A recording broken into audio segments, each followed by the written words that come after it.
Amigos, sean todos bienvenidos a Voces de Poder 2.0, el nuevo ciclo con esta mirada de buscar estas voces del país. ¿Quiénes construyen Bolivia? ¿Cómo la construyen? ¿Cómo quieren al país? Queremos nosotros contribuir desde este punto, desde este podcast, a que usted sea parte de esta construcción. Así que estoy súper contenta de compartir este espacio con Jimena Beotegui, presidenta del directorio de Banco FIE, pero en esta ocasión siendo parte fundamental del podcast de ONG FIE para construir Bolivia. Jimena, hoy estamos con un invitado de lujo. Sí, bueno, muchísimas gracias por la presentación, muy contenta de tener nuestras Voces de Poder 2.0.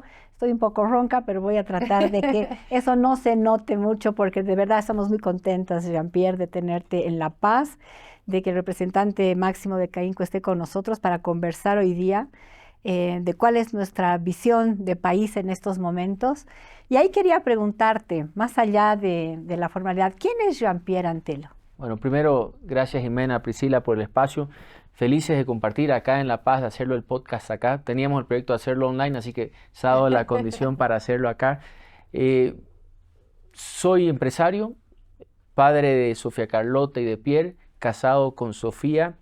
Un emprendedor que vengo de una empresa familiar, enamorado de mi país, enamorado de lo que representa el sector privado y convencido de que hay una Bolivia posible si la construimos todos en unidad, y creo que ese es el liderazgo, la persona y el puesto y la mirada que tengo hoy en Bolivia y en lo personal y profesional. Un sector privado que en los últimos 20 años ha sido muy criticado, ¿no? Yo diría hasta esta palabra que lo hemos escuchado muchas veces, satanizado, porque estaba mal visto ganar dinero, tener lucro. ¿Eso está mal? ¿Por qué ha sido tan mal visto? Hemos vivido 20 años muy difíciles de lo institucional, antiguos presidentes, de lo empresarial. Siempre hemos manifestado que el sector privado fue dejado en la vereda del frente. En mi opinión, esta crisis que hoy vive el país, que la sentimos todos los bolivianos, se pudo evitar si se trabajaba de una forma virtuosa entre la cooperación internacional, entre el sector privado y el sector público, porque al final la construcción del país no es responsabilidad de uno solo. Y ese fue el gran error de una ideología política que nos trajo a este punto, que nos trajo a una crisis económica compleja, que se gastó todas las reservas que teníamos como país, que nos quedamos sin nuestra principal fuente de energía, y no solo para los bolivianos y el consumo de los bolivianos, sino también la principal fuente de ingreso de divisa, y que hoy nos genera todos estos problemas que estamos viviendo, y que fue simplemente por una ideología política de poner de lado de enfrente el sector privado como ese sector que no aporta a la sociedad. Y sin embargo, han pasado estos 20 años, y lo que mostrábamos ayer en un desayuno que tuvimos con 150 empresarios que son de La Paz, pero que tienen inversiones en distintos departamentos del país, que hay una resiliencia empresarial que lo aguanta a pesar de todo, pero que hoy necesita un poco más. Pero ahí tenemos un problema, Jimé, y yo no sé si tú coincides conmigo. Yo sé por lo que me ha tocado ver que la resiliencia empresarial está, pero muy poco la siente la gente. ¿Por qué tú crees que puede debería eso? ser pues política de Estado ni política empresarial ser resilientes, ¿no? Está bien, hemos sido resilientes, estamos saliendo de un proceso para mí histórico de unos 56 días nefastos, sobre todo para los que hemos vivido en el departamento de La Paz, pero también donde hemos visto esa interconexión también que tenemos en lo comercial con Santa Cruz, con otros departamentos, ¿no? Y yo creo que ahí también, como estábamos viendo justamente en la presentación, las expectativas también juegan un rol, ¿no?, en la economía. Y ahí, Jean-Pierre, ¿cuál es tu visión, ¿no? Porque cómo esas expectativas hoy día pueden influir para ver un despegue en la economía, para ver cómo vamos a enfrentar. ¿Cómo han cambiado desde noviembre a esta fecha? Claro. A ver, hay varias cosas, ¿no? Y ayer uno de los mensajes que queríamos transmitir luego de 56 días de bloqueo y de paralización, donde una de las ciudades más afectadas ha sido La Paz, un país que lo tiene todo, que tiene una producción de alimentos, ver las filas de las familias bolivianas buscando alimentos cuando se perdían en las carreteras por parte del bloqueo. Decíamos que veníamos con un mensaje de optimismo, porque al final tenemos que levantar a nuestros afiliados y seguir adelante en este progreso. Pero ya la resiliencia no es suficiente, se necesitan políticas de Estado que acompañen la iniciativa privada, que le permitan tener liquidez, que le permitan generar fuentes de empleo, que le permitan poder seguir desarrollándose. La resiliencia obviamente también nace de una necesidad, del que estuvo parado y que necesita levantar la persiana de su negocio porque al otro día tiene que pagar salario, porque tiene que pagar colegio, porque tiene un tema de salud, porque necesita llegar con los elementos del día a día. Entonces, todas esas cosas que son necesidades y vemos cómo nos va afectando a todos, ha demostrado hoy que no podemos volver a repetir nunca más este tipo de bloqueo y que tenemos que prevenirlo. La prevención del conflicto, más allá de la planificación del Estado que tiene, se perdió. Y creo que fue uno de los grandes problemas que vivimos hoy y que hoy lo debemos evitar. Hay un mensaje importante ahí, creo que en las próximas semanas los 9 gobernadores del país se van a juntar para tener una línea única, porque lo único que hay en las gobernaciones y en las alcaldías, también más allá del sector empresarial, son necesidades básicas por la falta de recursos. Entonces hay que empezar a trabajar en la integración, desde lo regional, por supuesto, porque sabemos cuáles son nuestros potenciales, nuestras oportunidades o nuestras dificultades, pero que también se tienen que transformar en políticas públicas nacionales para que sean transversales en todo el país. ¿Y los tiempos? O sea, yo siento que los tiempos de urgencia, lo siento hasta en la forma de cómo se habla, ¿no? La gente necesita respuestas ya, pero siento que el gobierno tiene otros tiempos. No sé si coinciden ambos. Ya Jimena lo hemos venido conversando y coincidimos en varios conversatorios y temas. Hay una necesidad de sentido de urgencia de aprobar las normas que necesita el país. Hemos cambiado de un tipo de cambio que era fijo, que era inexistente, no se encontraba un tipo de cambio 696, pero esa es una parte de la planificación macroeconómica que requiere el país.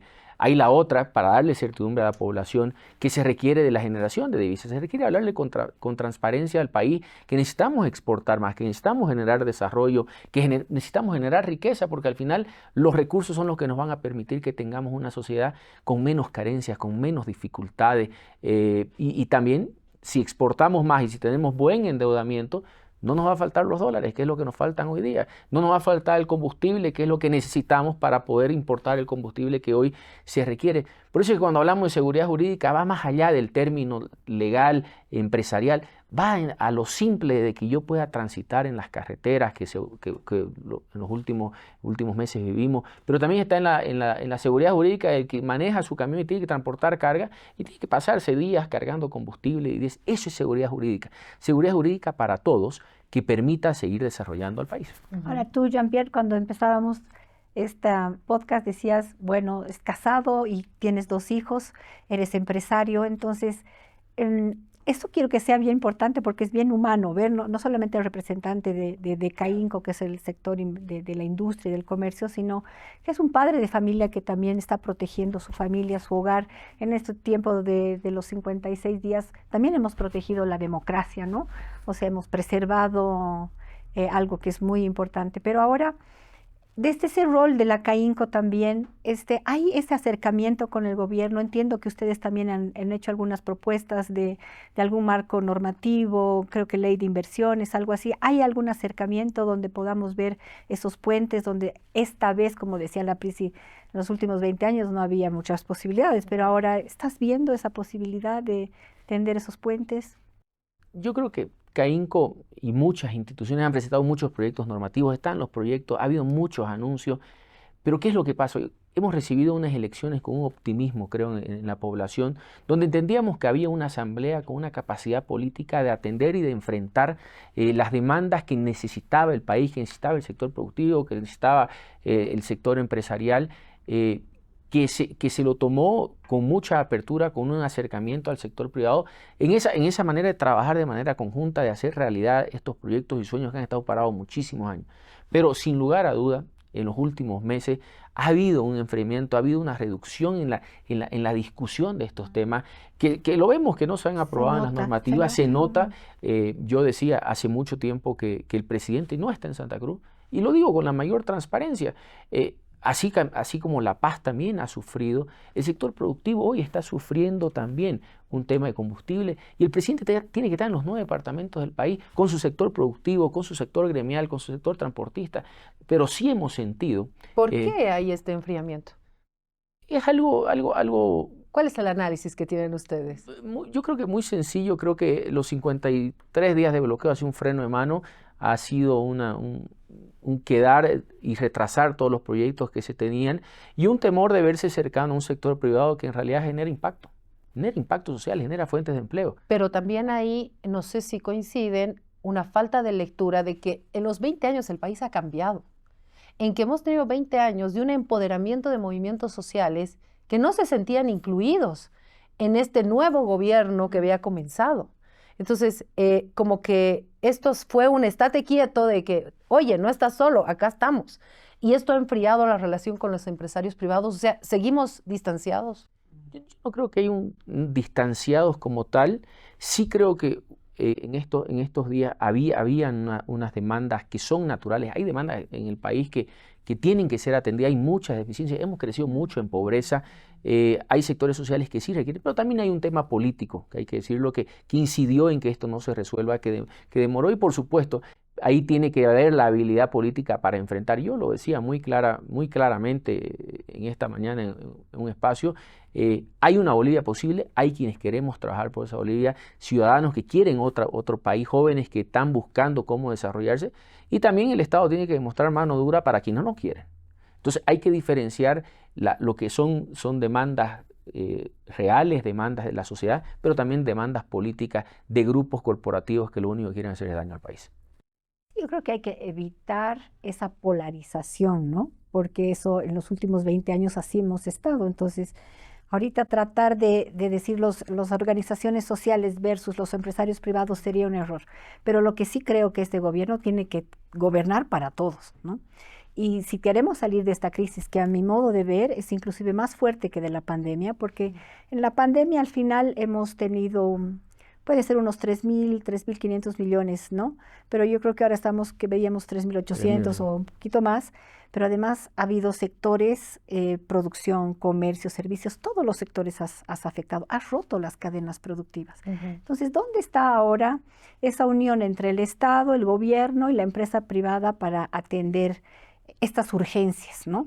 Porque se pueden cerrar más empresas, puede haber declaratorias de quiebra, recuperar mercados, inclusive cuando tú ves que ha cerrado el transporte pesado, ahí no solamente pues estás hablando son economías ya más grandes, ¿no?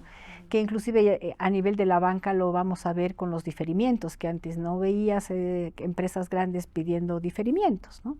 Entonces, ahora sí se están dando. Claro, entonces digo, ahí yo creo que el reto grande para el gobierno es que tiene que tener una mirada para toda Bolivia. Ahora, ¿no? aquí voy con esta pregunta. Exactamente. ¿Cómo están llegando a socializar con todos Ahora, los sectores? supuestamente el gobierno está hablando con la asamblea, la que tiene que aprobar, pero coincido totalmente. Si no tienes a los protagonistas de estas inversiones, de quienes quieren participar de esto, vamos a llegar a lo mismo. O sea, me da la impresión de que no hubo una lectura de lo que nos pasó, ¿no? Primero sacamos las leyes y luego socializamos. Y después tenemos que retroceder, porque ese fue uno de los problemas también de este gobierno. Sacaban normas y tenían que retroceder. Y claro, y ahí pasó con el tipo de cambio. Hay muchas dudas, muchas incertidumbres, reglamentaciones que faltan, con las normas que también se trabajaron con el sector agropecuario. Los acuerdos que han habido para provisión de diésel, que es un gran problema. O sea, sin diésel no podemos, por más que tengan las avenidas expeditas, si no podemos garantizar la provisión de combustible, se pierde la época productiva del país. Entonces, hay que socializar, pero con la finalidad de tener menos conflictos sociales, con la finalidad de que la gente se sienta escuchada, que sea una norma que sí genere el impacto que necesita hoy el país. Y así me menciona algo de la central obrera. Nosotros en Santa Cruz con los trabajadores sabemos las dificultades, nos levantamos día a día sabiendo cómo enfrentar el contrabando, las dificultades que hay que producir, la falta de mercados para poder exportar, y los trabajadores son parte de la solución que tratamos de darle. Entonces, por eso digo que la discusión es natural en el país. Hoy día el tema del dólar es una necesidad para todos, porque hay quienes tienen que importar materia prima, hay quienes tienen que importar combustible, porque ahora el sector privado se lo ha incluido en la solución de la provisión de combustible, pero hay muchas cosas que se tienen que empezar a conversar y mucho más rápido. Me escuchaba que se iba a presentar un proyecto de ley por cada mes. Yo creo que no tenemos 12 meses. Claro, ahí Ahí creo que lo que hablábamos, ¿no? Va a ser un gobierno de transición porque no va a lograr perfeccionar todos los cambios que necesita el país. Entonces ahí es priorizar también. ¿Dónde vamos a priorizar? Porque al final solucionamos esta crisis, pero necesitamos ingresos. Ingresos el país los va a obtener con estas 4 leyes que están en la Asamblea. Yo quiero preguntarles a los dos algo, porque yo donde intervengo siempre quiero poner el tema de género. Entonces, yo no veo ahorita que estemos enfocando en todos estos temas transversalmente la situación de las mujeres en el país, ¿no?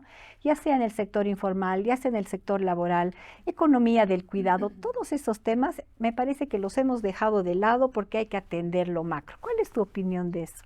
Yo creo que es importante lo macro y en paralelo hay que atender muchas otras cosas. El tema de género ha sido importante. CAINCO hace 2 años cambió parte de su proyección, visión, en un tema de mayor integración, de mayor sostenibilidad, de mayor internacionalización. Hemos presentado, por ejemplo, un proyecto normativo que debe estar en algún cajón del gabinete hace muchos años, de una ley laboral que permita a jóvenes y mujeres acceder al mercado laboral, no en los tiempos completos de las 8 horas laborables exigibles que exige la norma, pero ser mucho más flexible para poder atender horarios, pero que estén bajo el paraguas de la seguridad social. Nunca se aprobó. Entonces, creo que gran parte de las necesidades es dar protección dentro del régimen laboral, y otra de las grandes necesidades es la liquidez para mujeres que son líderes y que no tienen la posibilidad de estar todo el día en su empresa. Entonces, creo que hay que afrontar estas cosas de liquidez que son para varios sectores, y también en el tema de género, y hacerlo de manera paralela. Por eso es que digo que las grandes cosas son las macro, pero tenemos muchas otras cosas también que tenemos que ir abordando y acelerando. Les voy a contar que cuando estábamos en Camebol, La Paz, invitamos al candidato Rodrigo Paz a un conversatorio, y ahí le propusimos que tengamos un presupuesto general del Estado con un enfoque transversal de género. Y él me dijo: Jimena, lo vas a tener, y si yo no soy presidente, voy a ser tu portavoz. Se lo cobro ahora. Espero que te escuche, ¿no? Porque creo que aquí hay un detalle importante, y es lo que decía Jimena, ¿no? Ahora se lo cobro, y yo digo que te escuche. Sus aliados, que por lo menos tenía en la Asamblea Legislativa, dicen: no escucha. El presidente no escucha. Y en este lugar donde necesitas generar acuerdos, parece que se está quedando solo, ¿no? Hago referencia a Alianza Unidad. Dijo: nosotros nos alejamos porque no nos escucha. Entonces no vamos a ser parte de esto. Y se han dado ya algunas renuncias. O sea, donde deben llevarse adelante estas concertaciones, parece que se están quedando solos. Eso estratégicamente creo que no es inteligente. En la política todo es posible. Y creo que tenemos una herramienta que son nuestras brigadas parlamentarias, son nuestros representantes regionales ante la Asamblea, y hay que buscar esos consensos. Creo que ningún liderazgo puede quedarse solo en ninguno en lo que estamos. Entonces, las necesidades políticas son de consenso, son de pacto. La Asamblea está para eso, ese es su rol fundamental, de poder llevar a discutir las normas y presionar obviamente al Ejecutivo a avanzar en la implementación. Mira, qué interesante lo que acaba de decir Jean-Pierre, es las brigadas parlamentarias, porque en la Asamblea tenías tú siempre una fortaleza por una línea política. Hoy las brigadas pueden ser protagonistas de estos cambios y de estos consensos, que al parecer no van a llevar por una línea, esto decide el partido, eso ya se acabó. Qué interesante el poder concentrar esto en las brigadas. Y una de las cosas que se viene, que fue también una propuesta que fue del federalismo, el 50-50, que a mi entender hoy el gobernador de Santa Cruz está convocando a otros gobernadores para poder tener una línea con las brigadas parlamentarias, que es una discusión que hay que tenerla, pero en épocas de vaca flaca, es distribuir pobreza o empezamos a generar desarrollo. Entonces, son cosas que tenemos que ir haciéndolas en paralelo, que son importantísimas, que hay que demandarlas, pero tenemos que generar los recursos, porque si nos vamos a repartir lo poco que existe, no va a haber la competencia ni los recursos para atender las demandas que tienen las regiones. Si tú fueras presidente de la República mañana, ¿cuál sería la primera medida que tomarías? Yo creo que haría un gran pacto nacional por el país.